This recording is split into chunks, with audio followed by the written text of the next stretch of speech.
Hi, everybody. Welcome back to the Mission Driven Marketing Podcast. I'm here with Carrie Fox, and she is the founder and CEO of Mission Partners. And I'm so grateful for the opportunity to share her wisdom with you today. So, welcome, Carrie. Thanks, Laura, for having me. It's great to see you. Yeah, so you have this just incredible organization called Mission Partners. You work with some of the country's top brands on communication. Just before I even get started into my questions, share a little bit with the listeners about what brought you to today. You got it. Well, it's a long and winding road, Laura, but I have known since I was a kid, quite honestly, that words carry a lot of power. And I thought for a long time I was going to be a journalist until I realized that there might actually be even more, or perhaps I would say a different kind of power, when you think about how you are guiding and shaping stories, sometimes from behind the scenes. And so I set out to start a traditional public relations firm. I started my first firm when I was 25. I built that firm into a national award-winning agency called Fox Communications. And then 13 years in, I decided to close it down and start all over again. And I'm happy to share a little more about that. But the story is in my new book because I realized that communications holds even more power sometimes than we realize. And so now, as I run a benefit corporation called Mission Partners, we think about the impact of words and even more than words, but the role that leaders play in advancing a healthy, inclusive society. We help them do that. So good and so helpful, and really a perspective that I don't hear that much out in the marketplace, in the world, because people really don't talk about communication as much as I think it would benefit them to hear about it. So before, you mentioned that you thought it was important for businesses to not only make money, but make an impact. Why is that so important to you? Business carries so much influence in any given community, in society, obviously in the economy, right? And so when we are limiting ourselves to think about business purely through an economic lens, what's our profit and loss and what are we doing and how are we thinking about the growth of that business?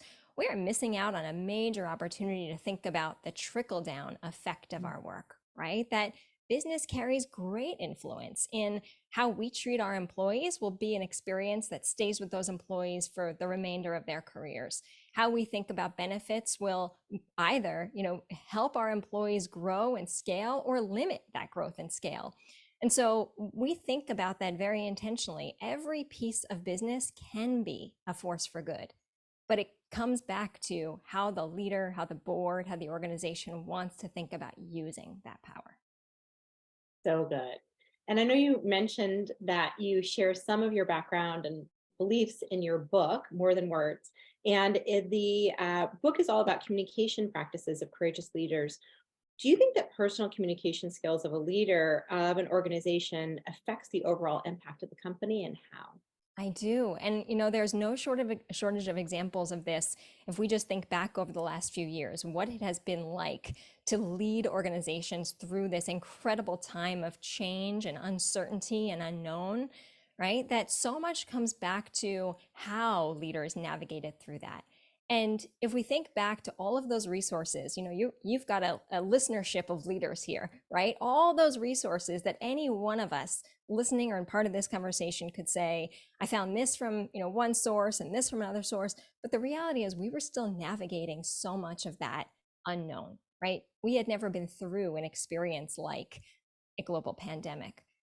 The way that our country finally started to deal with and reckon with racial injustice in our country. Being a leader is hard. How we communicate is essential, right? How we communicate through those moments of uncertainty. There's no guidebook, there's no playbook. And so the best thing we can do is think about who's going to be our friend and our coach along the journey. And that's really what this book is about, is making sure that you've got a trusted partner through those difficult moments of leadership. So helpful. And I think for many of our listeners, they came up through leadership in the streets in a lot of ways. Like they have a street MBA. They're entrepreneurs. That wasn't necessarily modeled for them. A lot of people like myself have been entrepreneur almost our entire career. What do Mm-hmm. you think are some of the biggest opportunities for some of our listeners to just improve their communication, whether it's with their team or with their external audience? Yeah. So first, stop thinking about communications as a soft skill, right? I think there's already a movement underway, and I would reinforce it that communications is, in fact, a hard skill, one of the most important skills that leaders need to know. There's a new Harvard Business Review study about the importance of empathy in the workplace, and that it either starts at the top or it doesn't really happen, right? That so much in the workplace can be grown from the bottom. And certainly, if we think about new generations of employees who are coming into the workplace and how they are guiding and challenging leaders, but the reality is it still sits with the leader, how the leader is showing up with care, the courage to communicate, the courage to lead through difficult moments, being clear in those communications. That's why communications is really a hard skill, not a soft skill, right? It shouldn't be written off. Yeah. So I'll just even say for myself, like clarity has been a struggle for me because I'm feeling the room and I want everyone to feel happy and comfortable. And then a lot of times the communication can get muddled. For somebody who like, and I think a lot of entrepreneurs are like that, they tend to be very much feelers and they're intuitive. For somebody like that, what are some of the ways in which we can improve our clarity? Because I Mm-hmm. think that's a huge opportunity for so Yeah, many business owners. such a great question. So, first, don't assume that people get it. Be explicit in what you are trying to communicate. Follow up, follow through on that communication. Brene Brown said it really well, clear is kind, right? Yeah. Say it and then say it again because folks might not actually be hearing what you need them to hear. I often ask, have you ever been in a room and communicated a message and you hear or you feel the eyes glazing over? It is a really common feeling to think you're communicating, but you're actually not getting that point across. Mhm. So communicate your message and then actually ask for feedback. What did you hear? What are you taking away? What will you carry forward? Make sure people are hearing what you need them to hear. That's such good advice. And yes, I think we've all had those staff meetings where all the eyes glaze over and you think to yourself, I know I'm doing something wrong, but I don't know exactly what here. Right. And I hear this all the time. I hear this from leaders, again, especially people who maybe started a business, the business took off, and then all of a sudden they're finding themselves leading an organization and they're like, wait, what? Like, I didn't Mm. necessarily sign up for this. Well, and that's the other side of it, Laura, is Yeah. that many times organizations and organizational leaders are growing, they're growing their businesses as fast as they possibly can. And then at some point they look at it and they say, where did it go? Right? Where did the heart of this go? Where did the core of our work go? We grew so fast that we lost it. Hold on to the core, right? There's a great book called Scaling Up Excellence that I just absolutely love. And in that book, they talk about find your core and scale around it. Find what you are at your most excellent and scale around it. So that's another reminder to make sure that we're not losing the moment to communicate who we are at our core. Yeah, that's such good advice, especially for mission driven entrepreneurs or organizations, because that's, I think, when we experience burnout, is when we Yeah, become detached from what it is that is our deeper why behind the company, right? right, right. And what I worry about is any organization who says, I'm not mission driven. What does it Right. mean to not be mission driven, right? We all have a mission. We all have a reason we started our companies.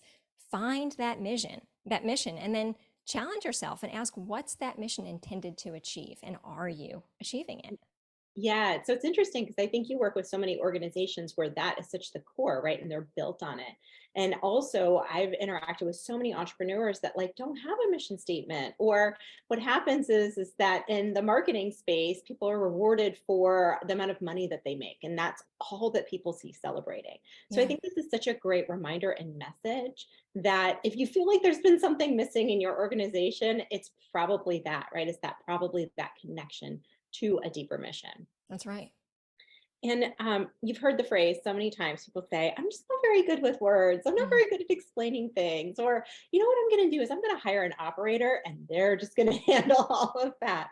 So what's your response to when people say exactly that? I'm just not good with words. Well, what do you expect to happen? If you're not the one communicating, then you've also got to put whatever happens is also outside of your control. So if Yeah. you are trying to guide and grow something that's got meaningful impact and you're going to be able to show the effect of your work, you need to have a role in that. You're exactly right. There are many times we'll work with organizational leaders and they'll say, oh, no, no, no, we leave this in the hands of our communications department. But what if, right? What if you actually were to take a more meaningful role in it? Could you be even more impactful because you would be closing the gap between organizational leadership, organizational strategy, and organizational communications? I think what often happens is the organizational leader believes that the communications department will have it all under control. But if there is space between the leader and the communicator, you can't expect it to go the way that you want it to go. Yeah, such good advice. Is there anything specific that comes to mind that you've seen working with organizations where they just start communicating better, whether it's with their internal teams, whether it's with their external audience, and it had an impact that maybe they weren't expecting, or something that happened Yes. that they were like, whoa, I didn't know that communicating better could result in this outcome. I would love for you to Yes. share that. Yes. So, as leaders, we know it can feel very lonely at the top. It can Yeah. feel like we have to know the answer to everything. We have to be ready for anything that comes our way. And I was working with a leader not too long ago. She wanted so badly to guide her team through a diversity, equity, and inclusion initiative. And she started through that work and she realized, oh gosh, I don't have the answers to this. I feel like I'm in over my head. I Mhm. feel like I'm saying the wrong things. I feel like I'm losing the trust of my team. I'm going to just shut this down. And then we had this what if conversation. What if you entered into these conversations not having the answers? What if you actually didn't talk, but instead listened and said, what's Mhm. the experience of working here? What are you learning? What can we improve? What can we challenge? What can we do better? And when she changed that frame to have moved from the solutions provider to the listener, everything became unlocked. The team deepened their trust in her. The team had a role to play in the work, and collectively, they made a bigger impact and a better workplace, right? So sometimes it just comes back to saying it's okay to not know the answer. It's okay as a leader to collaborate in the process. That is so powerful. And I love how you started that out because I think for so many entrepreneurs, as we become more successful, there is a huge amount of loneliness at the top, right? And you feel like you need to be able to answer all of the things, whether it's operations or it's marketing or it's sales or it's HR or whatever's ending up in your inbox. People are Right. expecting you to be able to solve the problem. And that can feel so overwhelming sometimes. I think as Mm-hmm. leaders, I hear that from other entrepreneurs that I know that I'm friends with, and I've felt it so many times myself. And I love how you flipped it to become much more collaborative with the communication. Do you think there's a way in which we could potentially lose our authority if we don't do that the right way? Or do you think there's not necessarily a risk of that? Great leaders, I think this is really where it comes into great leadership. They don't need to have all the authority. They may Mhm. ultimately be accountable for the work and for the organization, but the best kind of leader actually just lifts up their team to share in that power, right? To share in the process. Yes, yes. That's something that I think is something we have to learn versus our nature, especially as business owners. Is that what you meant by communication is a hard skill? Is that or a hard? I think that's how you put it. Yes. That it's something we get to learn. It's not necessarily something that we should feel bad about. Not necessarily like intuitively knowing. That's right. That's right. They don't teach these skills necessarily in this way in your MBA or in your undergrad, right? We are learning this. You say it best, right? Your street skills. You're Yeah. learning it by doing it. And if every day we show up ready to learn, ready to challenge ourselves, what we know and how we operate, we are growing every day. We are improving our craft and honing our craft. And at the end, it really comes back to these same things. How are you showing and practicing care in the workplace? Mm. That's how you communicate and how you listen. How are you being clear in what you stand for and what you don't? Again, that's how you're communicating your issues, your mind, and it's also communicating through the decisions you make, right? Whether you're saying anything or not, but how clear are you being in what you stand for? And how are you showing courage at a time in a society, in a world when we need courageous leaders? Yeah. Now's the time to be practicing it. Yeah. Before we wrap up, I'm actually curious too. You shared an internal example about communication. Has there been anything that comes to mind, particularly in an entrepreneurship type of space, where external communication with customers, audience had a unexpected or surprising or exciting result in your work? Hmm. So think for a moment about REI. And if you recall REI's decision to close on Thanksgiving, I right? think it was Black Friday. It was Black Friday. Yes, I So remember this. a moment when the industry said, are you out of your mind? Yes. Why would you close your doors when that could be one of your greatest sales days? And they said, you know what? What's more important to us is our people and giving our people a break. And the reality is, they still felt a greater increase. It didn't need to come in on that day. And so knowing what you stand for, being willing to take a risk in a way that other people might think you're out of your mind for a moment, ultimately that turned back around to their benefit, right? And to the benefit of their workforce who is deeply loyal to working there. Yes. I don't know if you've ever worked retail. I have. But when you wake up on Friday morning and you have to go to work, it is the worst. Nobody Yes. wants to do it, but you just feel like you get caught up in this, culture, right, of having to rush out the door or having to go and get the deal. And I love Yeah. that they made that paradigm shift Yeah. and then benefited from it. So thanks so much for sharing that. And that's a great question actually to pose back to your community, right? What Yeah. do you do um, on autopilot? What are you doing just because you think you have to be doing it in your workplace, in your environment? And what if you actually challenged it, right? What might you unlock as a result? Right. Yes. I've had to ask myself that so many times, even with like how the staff meeting is structured as our company grows. Like, is this really still working? Are we exciting people with this structure? Do we need to change it up? And I think continually asking that question is so smart. And thankfully, you have an amazing resource. So if people are listening to you and they're like, okay, I need more of Carrie Fox's wisdom in my life. What is the best way for them to access your genius? And yes, I'm leading up to your new book.